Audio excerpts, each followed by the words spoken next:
अस्सलाम वालेकुम नाजरीन। अल्हम्दुलिल्लाह। आइए शेखुल इस्लाम आरिफ बिल्लाह हाफिज़ मोहम्मद इमाम अनवारुल्लाह फ़ारूक़ी रहमतुल्लाह अलैह की लिखी हुई किताब अनवार अहमदी की तरफ हम चलते हैं और सुनते हैं इमाम अनवारुल्लाह फ़ारूक़ी रहमतुल्लाह अलैह ने उस किताब में हुज़ूर पाक अलैहिस्सलाम की शान में किस कदर आयात और अहादीस को जमा किया है। तो चलिए टॉपिक शुरू करते हैं। हमने कल समाअत किया था कि इमाम अनवारुल्लाह फ़ारूक़ी रहमतुल्लाह अलैह ने फरमाया कुरान और हदीस की रोशनी में कि अल्लाह ताला किस कदर हुज़ूर पाक अलैहिस्सलाम से मोहब्बत फरमाता है। आपके नाम गिरामी को अल्लाह ने ज़मीन व आसमानों की हर बुलंदियों पर अपने साथ रखा, यहाँ तक कि आसमानों में, जन्नत के दरख्त के पत्तों पे, और फिर दुनिया में अल्लाह ताला ने अज़ानों में, नमाज़ों में, हर जगह जहाँ अपना नाम है वहाँ पर मुस्तफ़ा जान रहमत सल्लल्लाहु अलैहि वसल्लम का नाम गिरामी भी साथ में रखा।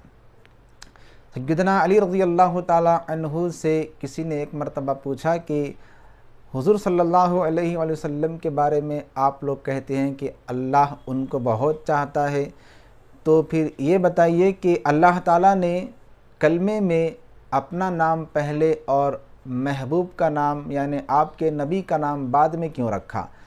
अगर चाहत वाकई सच्ची होती और बहुत ज़्यादा ही मोहब्बत होती तो अल्लाह ताला को अपना नाम बाद में लाना चाहिए था, पहले नबी का नाम लाना चाहिए था। यानी वो ये कहना चाहता था कि कलमा इस तरह होना चाहिए था कि मुहम्मदुर रसूलुल्लाह पहले हो, फिर ला इलाहा इल्लल्लाह बाद में हो। लेकिन ऐसा नहीं है, पहले ला इलाहा इल्लल्लाह है, बाद में मुहम्मदुर रसूलुल्लाह है। तो मोहब्बत कैसे साबित होती है? जिसको चाहता है उसका नाम तो पहले लेने से मोहब्बत ज़ाहिर होगी, मोहब्बत साबित होगी। हज़रत अली रज़ी अल्लाह ताला अन्हु ने इरशाद फरमाया, नादान तूने समझा नहीं अल्लाह की चाहत को। अल्लाह इस कदर मोहब्बत रखता है कि अपने महबूब के नाम को अपने नाम के बाद में इसलिए रखा कि कोई उम्मती, कोई बंदा कलमा पढ़ने वाला हो और अगर वो बग़ैर वज़ू के हो, नापाक हो, तो नापाक अगर मेरे महबूब का नाम पहले लेगा तो ये बेअदबी हो जाएगी। इसलिए अल्लाह ने चाहा कि पहले मेरा नाम लिए, मेरे नाम के बाद मेरे मुस्तफ़ा का नाम लिया जाए, तो ये अदब रहेगा। अल्लाह रब्बुल इज़्ज़त ने इस मोहब्बत का इजहार किया कि पहले मेरा नाम लिया जाए और फिर बाद में मेरे महबूब का नाम लिया जाए। जिस ज़ुबान से मेरा नाम लिया जाए वो ज़ुबान पाक होगी और फिर पाक होने के बाद मेरे महबूब का नाम लेने के काबिल हो जाएगी। तो ये मोहब्बत अल्लाह रब्बुल इज़्ज़त बताता है अपनी। तो चलिए आगे चलते हैं। दुरूद शरीफ की बरकतों के बारे में बानी जामिया फरमाते हैं कि अल्लाह रब्बुल इज़्ज़त ने उम्मत को हुक्म दिया, ईमान वालों को हुक्म दिया कि मेरे महबूब पर दुरूद पढ़ो। मैं ख़ुद पढ़ता हूँ, तुम ख़ुद पढ़ो। मैं जमात से पढ़ता हूँ, तुम भी जमात से पढ़ो। तो दुरूद और सलाम जमात से पढ़ना भी अल्लाह की सुन्नत है, इनफरादी पढ़ना भी अल्लाह की सुन्नत है।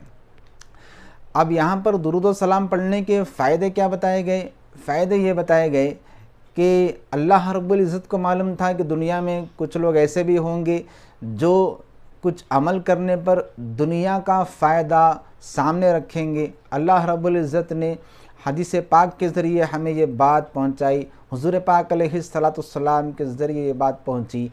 बानी जामिया उन हदीस को नक़ल फरमाते हैं और उन्हीं की रोशनी में फरमाते हैं कि जो भी परेशान होगा, जिस नीयत से दुरूद पड़ेगा, अल्लाह ताला उस नीयत को देखते हुए उसकी मुरादें पूरी फरमाएगा। अगर कोई तंगदस्त है और फ़राग दस्ती की नीयत लेकर हालात मेरे अच्छे हो जाएं, ये नीयत लेकर अगर सच्चे दिल से दुरूद पाक पड़ेगा मुस्तफ़ा पर, तो अल्लाह ताला दुरूद की बरकत से उसकी तंगदस्ती को दूर कर देगा। घर में फ़ाक़ा चल रहा है, दुरूद पाक अगर पड़ेगा, दुरूद पाक की बरकत से फ़ाक़ा दूर हो जाएगा। रिज़्क़ में कुशादगी होगी और उसके घर में खैर व बरकतें नाजिल होगी। कारोबार में बैठा है बंदा और कारोबार में आज हम देखते हैं कि कारोबार में भी लोग बैठे हुए हैं तो फ़ोनों में लगे हुए होते हैं, जोक्स देखते बैठते हैं। खुदारा ऐसा ना कीजिए, दुरूद पाक की कसरत लाजिम कर लीजिए। کاروبار میں خیر و برکت ہی خیر و برکت نظر آئے گی۔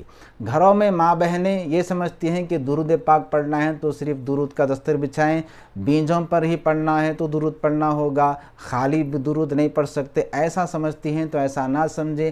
ہر حالت میں درود پاک پڑھا جا سکتا ہے۔ جس طرح اللہ کا ذکر کرنے کے لیے اللہ نے فرمایا کہ اس کا ذکر کھڑے ہو کر بھی کر سکتے ہیں، بیٹھ کر بھی کر سکتے ہیں، لیٹ کر بھی کر سکتے ہیں، تو اسی طرح درود پاک بھی آپ چلتے پھرتے کام کرتے ہوئے بھی درود مصطفیٰ پر پڑھ سکتے ہیں۔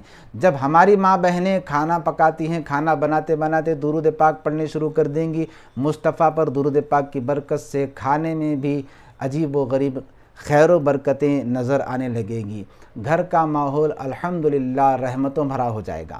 تو درود پاک کو ہر طرح سے لازم کرنے کی ضرورت ہے۔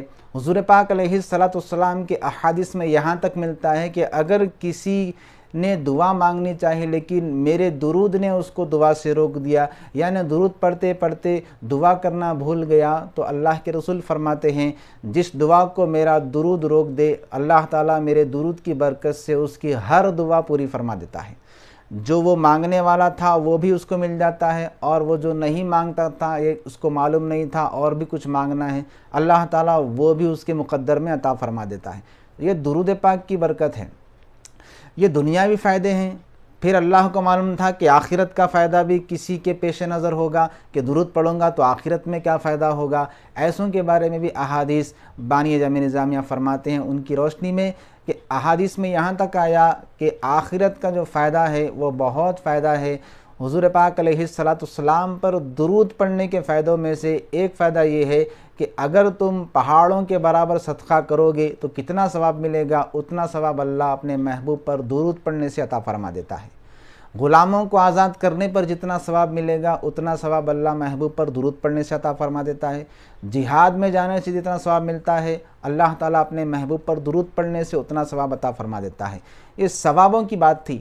اب حالت جب محشر میں بندہ جائے گا تو پھر اس کے بارے میں کیا ہے؟ وہاں تو پھر اللہ کے رسول صلی اللہ علیہ وآلہ وسلم کی جو نشانیاں، جو خوشخبریاں اللہ کے رسول نے درود پڑھنے والے کے بارے میں بیان فرمائی وہ یہ ہے۔ بانی جامعہ انہی احادیث کو نقل کر کے انہی احادیث کی روشنی میں بیان فرماتے ہیں کہ درود پڑھنے والے کی کیفیت یہ ہوگی، جب تک دنیا میں رہے گا خوش و خرم رہے گا، ثواب پاتا رہے گا، جب انتقال کا وقت ہوگا تو اللہ تعالیٰ اس کو درود کی کثرت کی برکت سے انتقال سے پہلے ہی جنت میں اس کا ٹھکانہ اس کو بتا دے گا۔ یہ درود پاک پڑھنے کی برکت ہوگی۔ پھر جب محشر میں پہنچے گا تو وہاں کی اللہ رب العزت برکتیں اس کو اس طرح عطا فرمائے گا کہ جہاں کوئی کسی کو لگانے والا نہیں ہوگا، پاس بلانے والا نہیں ہوگا، وہاں حضور فرماتے ہیں کہ جو مجھ پر دنیا میں جتنا درود زیادہ پڑے گا وہ قیامت کے دن اتنا ہی مجھ سے زیادہ قریب رہے گا۔ تو یہ درود و سلام پڑھنے کی برکت ہے۔ اللہ تعالیٰ سے دعا ہے کہ اللہ تعالیٰ ہمیں بھی حضور پاک علیہ السلام سے محبت کرنے کی توفیق عطا فرمائے اور محبت کے ساتھ درود و سلام پڑھنے کی توفیق عطا فرمائے۔ کسی کہنے والے نے کیا خوب کہا، درود پڑھیے، سلام پڑھیے، بلند اپنا مقام کریے۔ وصلی اللہ تعالی علی خیر خلقہ ونور عرشہ سیدنا محمد وآلہ واصحابہ اجمعین والحمد للہ رب العالمین۔